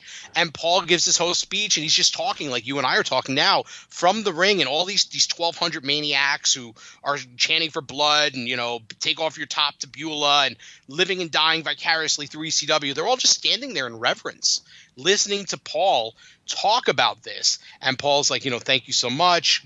We couldn't have done this without you. And the crowd starts chanting, free show next month, free show next month. And you can look on Paul's face like, we cannot afford that. No. And then it was almost like the end of a Broadway show where like all the baby faces for the most part came out, and they were all in the ring just kind of like waving and high-fiving and hugging each other. The heels didn't come out because ECW did uphold like heel baby face kind of the sort of the territorial boundaries were there. They didn't really mix that for the most part. And and that was kind of like it. And then like the show was over and everybody went in the back and nobody wanted to leave. Like wrestling fans were just standing there talking to each other. I didn't leave that building for 2 hours after the show ended. That's so cool. They weren't rushing. Atlas security wasn't like, get the hell out, nothing like that. They just let everybody kind of congregate. And one by one, as people came out through the crowd, fans were hugging and high-fiving all the wrestlers. And it was like, that was, it was like that Rudy moment where Rudy got on the field and got to be part of it. Or, Luke Skywalker blew up the Death Star. Mm-hmm. It's like those big moments that we all live for, whether it be sports or movies, those moments where you're like, yes. And that's what it was like for fans in that building that night. It was like, oh my God, they did it. And that aftermath is my personal favorite ECW moment of all time, because with the exception of a little bit of footage that Barry Blaustein, who was shooting Beyond the Mat, has, most of which has never been seen, there's no footage. There's no camera footage. There's no audio footage. Nobody had cell phones where they could film this stuff back in 1997. It was a different world. So that sort of moment exists only in myth and in people passing on the stories, which, it makes it larger than life. It's not the same thing, but it's kind of like that Tommy Rich Buzz Sawyer cage match where you only know about it from photos and from what people tell you about. And unless WWE pulls out some footage that none of us know exists one day, it's only going to exist in myth and in the memories of the people that were there. And, and Sandman came out with beer and they did a little beer bash and all that. I remember Paul drinking a beer and throwing the can in the crowd. But that, to me, that's like one of those awesome ECW moments of, I talk about, there wasn't much of a difference between the fan and the wrestler experience. That was the ultimate mixing of like, heart and soul of ECW was right there in that moment. And, that was it. That, the chapter for ECW ended that night, and it was, all right, now we're going to try and be primetime players like everybody else.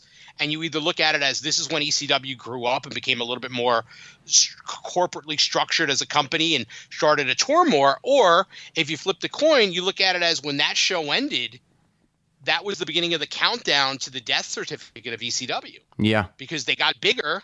And really, 98 was the most money they ever made. They were coming off the momentum of the first year of pay-per-views. But right after that, it was like they were almost out of business. Then Acclaim came on and TNN came on, and they were back up. And then by the end of 2000, beginning of 2001, they were gone. So, like, Barely Legal was the pinnacle. And it was either the springboard to the next step, which kind of didn't really work for them, or that was the beginning of the end. It was just like the countdown began very slowly, and over the next couple of years, until finally they had to shut down. So I still love that moment. I think about that, like when people say like, "What's your favorite moment that you've ever seen in wrestling, or written about wrestling, or covered in wrestling?" I can't think. And I've been to I don't know how many WrestleManias, and I've covered all sorts of cool things, but that moment always sticks in the forefront of my mind as the most special thing I ever saw.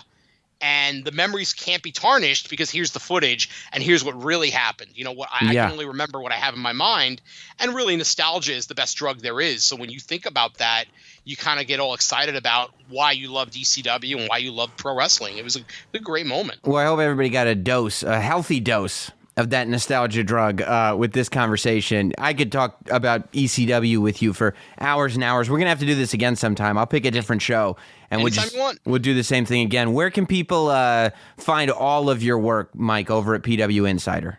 All of my work's at PWInsider.com. We've got an ad-free elite section with tons of audio. In fact, a couple of years ago, I did an over 90-minute Barely Legal audio documentary and got Taz and Dreamer and Bubba Ray Dudley and Shane Douglas and Francine, a lot of the other players that were involved, all to sit down, kind of like an oral history of the show. So you can find that in our archives, and you can find that at PWInsiderElite.com, and you can do 3 days free and check it out. And if you don't like it, you could tell me to take a leap and cancel it. And obviously, I'm on Twitter at Mike PWInsider, and people can find me there. Awesome. Well, thank you, man. I appreciate it, and I'll talk to you again soon. All right, let's trade some tapes sometime. You got it, man. Thanks, Sam. Thank you. It's now time for this week's State of Wrestling. Man, it tells you a lot about the week when I don't know when a good time to record this thing is, because I feel like every hour there's another story breaking and I just don't quite know exactly. Like, I'm waiting for this to come out and people going like, you didn't talk about this story? You didn't talk about that story? We're going to try. You know what we do on the State of Wrestling. Every single week here on Notsam Wrestling, we break down the top 5 stories according to yours truly, the last professional broadcaster, and we talk about them in the world of pro wrestling. My number 5 story for the week, and not because the other 4 are bigger stories, but just for narrative's sake. I just ordered it at number 5 because I thought that this is probably what people are going to be wanting to talk about most. It's certainly what people are talking about most at the moment of this publishing, and that's the Dean Ambrose / Jon Moxley interview on Talk is Jericho. Certainly an episode that's going to go down in the podcast Hall of Fame. Ambrose kind of went on Chris Jericho's Talk is Jericho show and discussed why he left WWE and kind of answered a lot of those questions that people had, in the sense that he wasn't necessarily being used poorly, right? I don't think that we saw him and we're like, oh my God, they're burying him. He was one of the main event guys. He was a former champion of the world and certainly somebody who was in a position that he could be there again. So there was some confusion as to why he left, and he kind of talked about his unhappiness, mainly his unhappiness with creative. He talked about, the sort of what it's like to be an artist and work for a corporation performing your art, I mean, it sounds like from his perspective, he didn't feel like it was that different than being a studio musician, in the sense that maybe you got into it to create as opposed to perform what somebody else wants you to perform, and you weren't quite ready to do that. And I think that that's the position that he found himself in, which is fair. And, I think that he seems to have handled himself well throughout.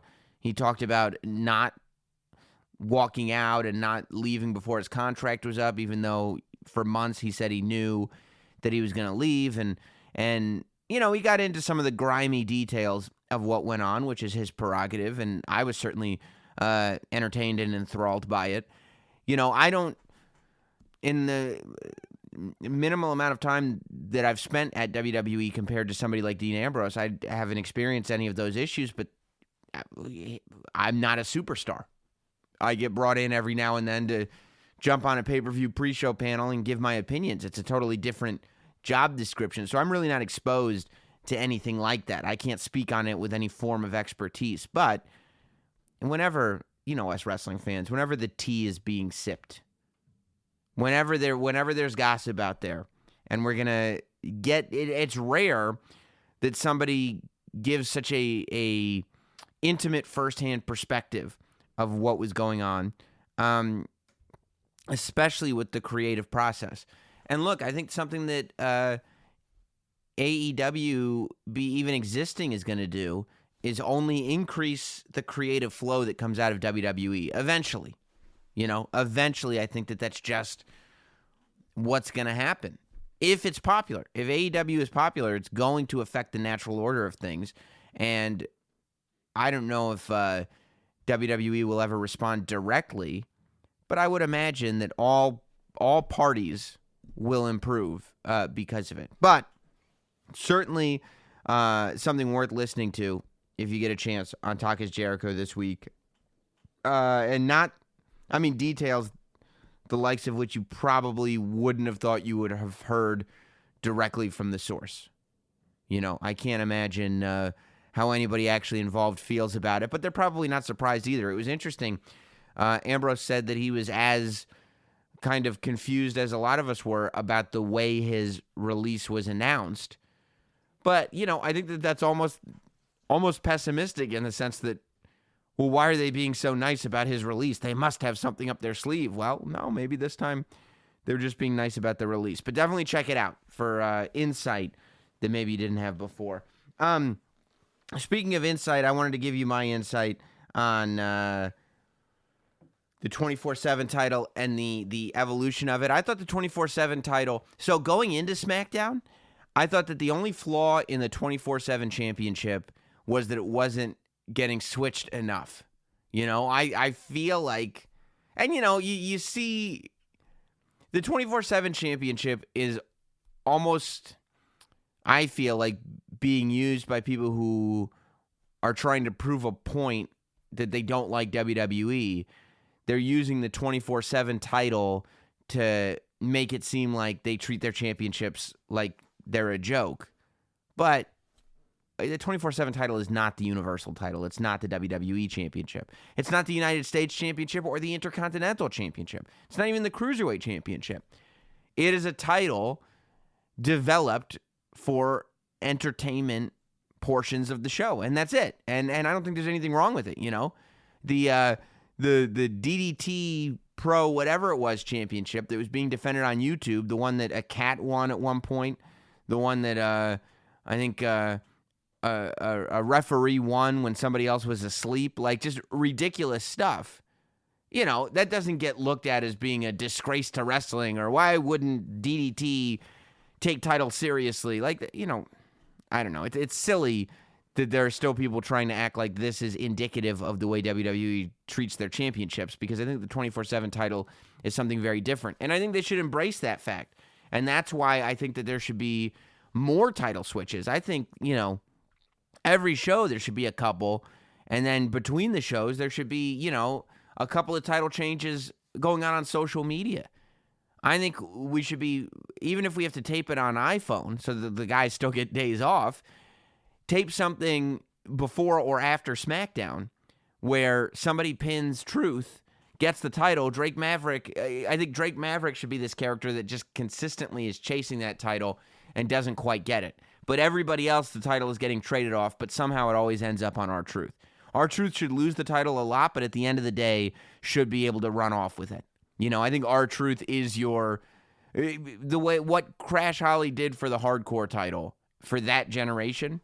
I think you're looking at R-Truth doing that for the 24/7 title. And I hate historical equivalencies, so I'm not saying that they're the same thing. But I think you get what I'm saying. That still, R-Truth is the face that you pair with that championship, but R-Truth should lose it more than he is. I do like that Elias won it on SmackDown. I like what they did with it on SmackDown. I like that Elias won it. I like that Roman, used that rule that Shane McMahon, until the match is over, the 24/7 rule is suspended. Well, the match is over now, so R-Truth can go win his title back, and you end on a happy moment where really, look, you say what you want about the 24/7 title, but R-Truth is not in the main event of SmackDown closing the show with his arm raised if the 24/7 title doesn't exist. And I think that that's an amazing spot for R-Truth to be in. So I actually am still a fan of the 24/7 title, especially with what they did on SmackDown. And by the way, on that same note, how amazing is it to see Elias's ability to lose pretty often and really not have it affect him? That's a talent that most people don't have. You really have to be effective as a bad guy for losses not to really matter. And I find myself, there are plenty of other bad guys when they lose and they lose and they lose. I find myself not nearly as excited about their matches anymore. But with Elias, I don't have that issue. With Elias, even though he's probably not going to win, you still feel like he might. And even if he's not going to, it doesn't matter. I still find myself excited about Elias matches. I still look at him as a main event contender, and he loses all the time. So I just think that it's a lot of that is due to Elias's performance of the character. So just taking a moment to give props to one Elias. The number 3 story of the week this week has got to be that the WWE has decided to jump in to the Brock Lesnar using his briefcase as a boombox with both feet. You know, I forgot to mention last week when I was talking about Brock Lesnar winning the Money in the Bank briefcase and why I didn't think it was that bad of a thing. It gave us one of the great gifts of 2019 so far, and that's Brock Lesnar, for whatever reason, holding the briefcase up to his ear and acting like Radio Raheem from Do the Right Thing. Look, I thought they were going to go somewhere. I thought that they were going to do something where Paul Heyman would reference the melody coming from that briefcase, the song that it sings for Brock Lesnar. You know, I thought we would use metaphor to illustrate that Brock Lesnar is hearing songs coming from that briefcase. I did not realize we were actually going to turn the briefcase into a stereo. When Brock Lesnar showed up wearing a Brock Party, looking like something LMFAO would have worn 5 years ago. When he showed up to Raw wearing a Brock Party t-shirt and having his briefcase modified so it appears to be a stereo. Keep in mind, up until 2 weeks ago, we would have assumed that Brock Lesnar never listens to music. Brock Lesnar has never publicly enjoyed any hobby other than maybe hunting. So the idea that now all of a sudden he loves music and he loves dancing, I just get such a kick out of it. It is such a weird thing. I would love to know who thought of that. Because clearly, for some reason, Brock did it, right? And then he turned around and here's how I think it went down. Here's my theory. That for whatever reason, Brock did it the first time. That first episode of Raw, he held up the briefcase and he kind of treated it like it was a stereo. He might have done that at the pay-per-view at Money in the Bank. I don't really remember. But to me, I felt like he was using the briefcase to represent what to him was channeling the sounds of everybody booing. To me, when everybody booed him and he put that briefcase up to his ear, I took that as Brock Lesnar saying that you booing me is music to my ears. But again, I speak in metaphor. I didn't think that there was literally songs coming from the briefcase that Brock Lesnar could hear and it was making him dance and he enjoyed it so much. But apparently there are literal songs because I believe that Brock did that, whether it was because it was just instinct and he decided to do it, whether it was because Paul Heyman backstage told him, hey, hold the briefcase up like a stereo. It'll be different. Whether Vince McMahon himself said, Brock, I want you to hold it like a stereo on your shoulder. Maybe a writer came up to, who knows where the original idea came from. But I do not think it was this long play idea. I think that somebody just spur of the moment said, hold it like a briefcase, whether that was Brock himself or somebody else. Hold it like a stereo. And he did it. And people got such a kick out of it.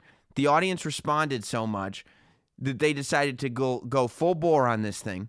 When the WWE supports something, they support something. And the WWE supports the idea of Brock Lesnar thinking his briefcase is a stereo. I've never heard or seen anybody confuse their briefcase for a stereo. But Brock Lesnar is in that position right now. It's what he's doing. And good on him, by the way. I'm not here to criticize anything Brock Lesnar does. But to come out dancing, like doing that fancy footwork and seeing the speakers. And sometimes when he's listening to the briefcase, the speakers are turned to his ear. And other times the briefcase side is turned to his ear so that we can see the speakers.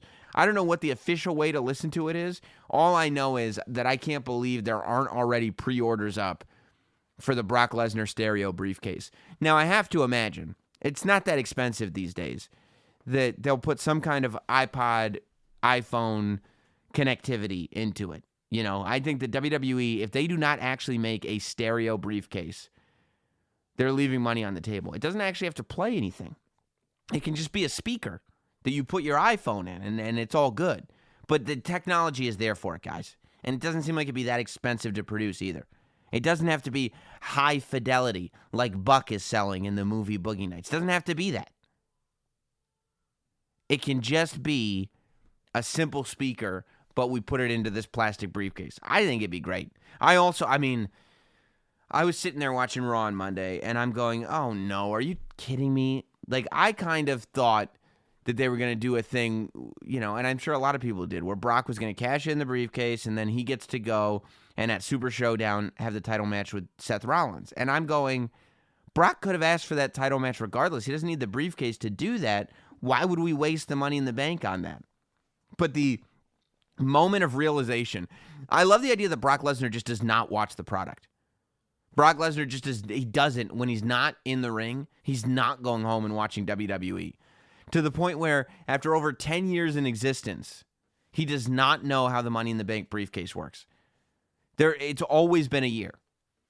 And Brock just didn't know. Because if it's not a match involving Brock Lesnar, he doesn't care about the product. I love it. I think it fits the character perfectly.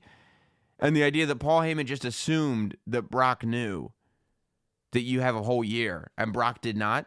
You know, I thought that kind of thing, and it's so risky. I actually enjoyed that payoff.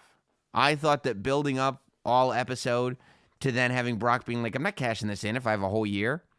I actually enjoyed that. And maybe part of that is because I want Brock to have the briefcase longer, so I was relieved. But I thought it was creative. I thought it was funny. And I believed the idea that Brock Lesnar wouldn't have been aware that you have a year to cash in the briefcase.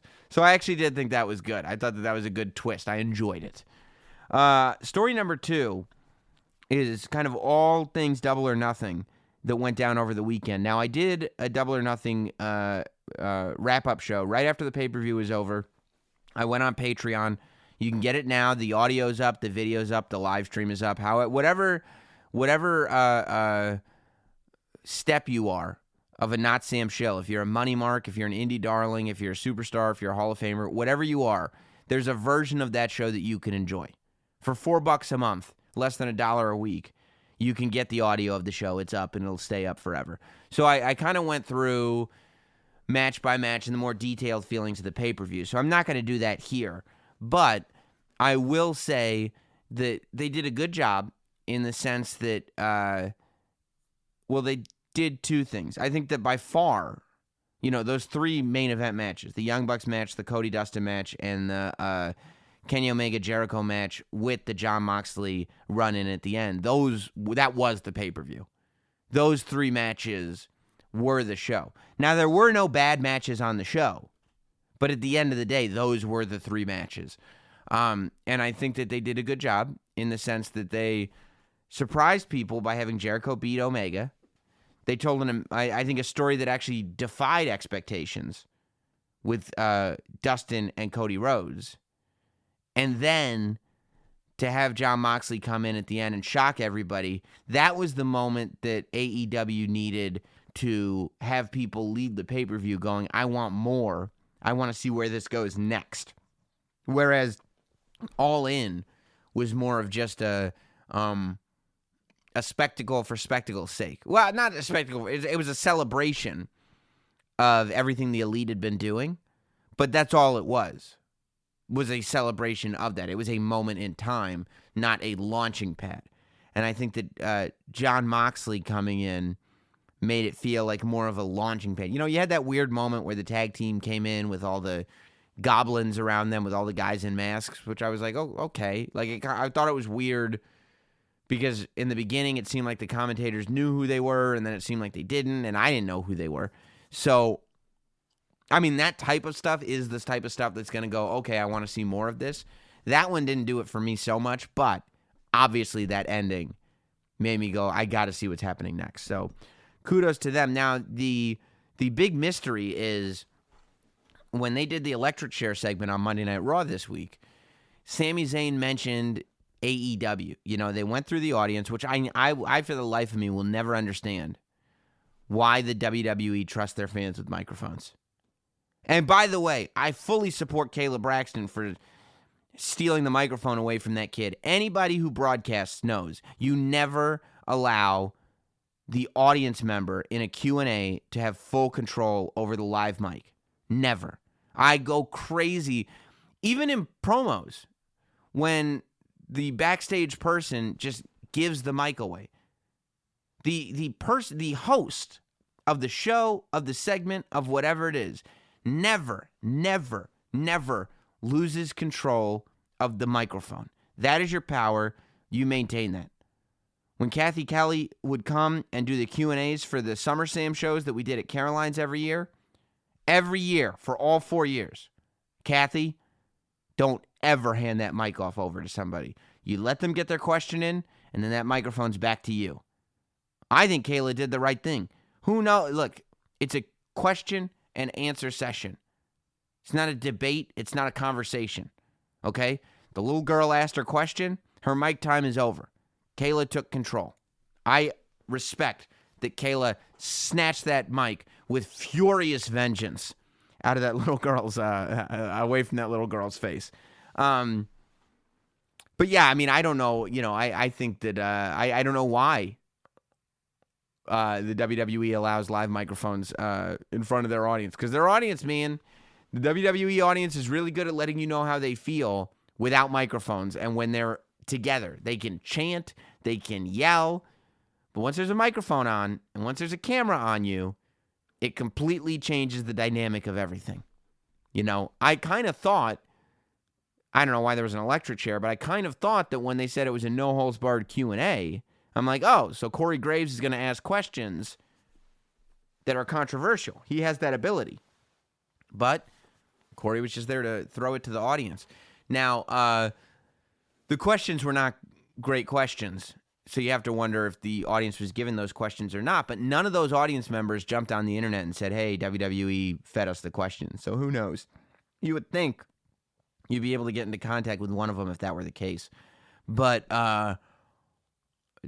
Sami Zayn spouts off the one and only AEW mention on Raw this week when he said, you could ask me anything. You could ask me about my love life. You could ask me about AEW. Whoa. And Corey Graves, being the consummate professional that he is, got the conversation back on track before Seth Rollins came out and interrupted them. Obviously, I don't know. I don't know if it was scripted or not scripted. If it was not scripted, it took a lot of balls on Sami Zayn's part. Although, I mean, I could see if it were not scripted why Sami Zayn would choose to go there.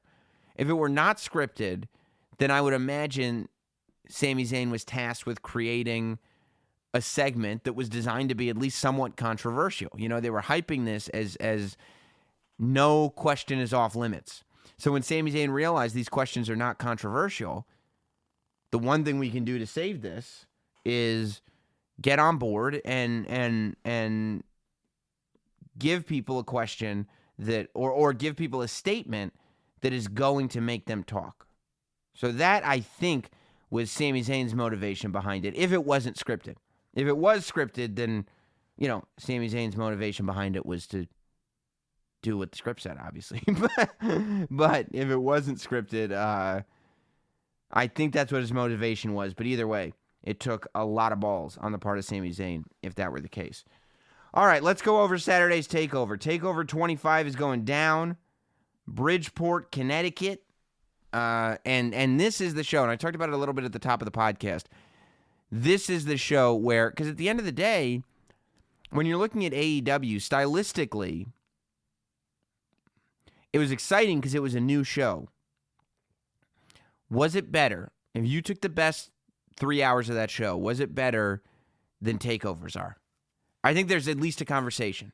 I would accept people arguing that it is. I would accept people arguing that it isn't, but there's at least a conversation to have. That's the conversation, especially after Cody broke that throne. So a week after Double or Nothing comes TakeOver 25. And it is a pretty strong card. You got a singles match, just straight up singles match. Matt Riddle versus Roderick Strong. I think this is great for Roderick Strong. Roddy has not had a lot of time to shine on his own. I think that, having Bobby Fish and Kyle O'Reilly. Obviously, Adam Cole takes a lot of attention. And Roderick Strong ends up with not the most room, not the most space in that spotlight. So I'm glad that he's getting his very own singles match. I think that both Matt Riddle and Roderick Strong know that this match has to just crush. I mean, look at what else is on the card. This match has to crush, and I think that it will. Matt Riddle needs the victory at this point. Otherwise, if Matt Riddle doesn't get this victory, it's confirmed he can't do this in high-pressure situations because he couldn't get the North American Championship at the last TakeOver. If Matt Riddle can't beat Roderick Strong, then we have a confirmation here that Matt Riddle cannot perform in high-pressure situations. It's very, very important for Matt Riddle. Velveteen Dream versus Tyler Breeze, North American Championship is on the line. I'm excited for this one. I'm excited to see Tyler Breeze back. Tyler Breeze is a guy who I love that we're going to see a classic Tyler Breeze match. I was a big fan of Tyler in NXT, but the NXT that Tyler Breeze left behind, a completely different animal than the NXT that he's walking into. And I think that he's going to have a tough go of it. I don't think Tyler Breeze realizes how good NXT is now. You can go back and watch those Tyler Breeze matches, but here's the thing about NXT. Nobody sits there and looks at the class that's there now and says, oh, man, the class that's there now is good, but if they had to deal with the generation before them, they wouldn't be able to cut it. No. Every NXT class gets better and better and better. Every TakeOver show gets better and better and better. So, I think Tyler Breeze may be in for a rude awakening. Ladder match, NXT Tag Team Championship. This is the show stealer. This is going to be it. You got Oney Lorcan and Danny Burch. You got the Street Profits. You got the Undisputed Era, Kyle O'Reilly and Bobby Fish. And you have the Forgotten Sons. I think that this is a moment for both the Forgotten Sons and the Street Profits to really shine. I think this is similar to Roderick Strong. I think the Street Profits are in a do-or-die scenario. Street Profits have been around for a long time. They've been under the surface for a long time. They've been a second-tier team for a long time. The Street Profits have to give the performance of a lifetime.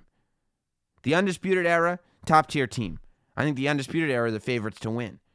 But the Street Profits, I think, are the ones. Because the Forgotten Sons, they've been around for a while, not as long as the Street Profits. And Oney Lorcan and Danny Burch, they haven't been a team nearly as long as the Street Profits, and they also have pretty successful single careers behind them, which the Street Profits do not. So I think that the Street Profits are the ones that need to put on the performance of a lifetime.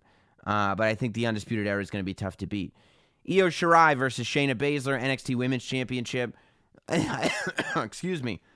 I talked about this last week, I think. I'm really looking forward to this one.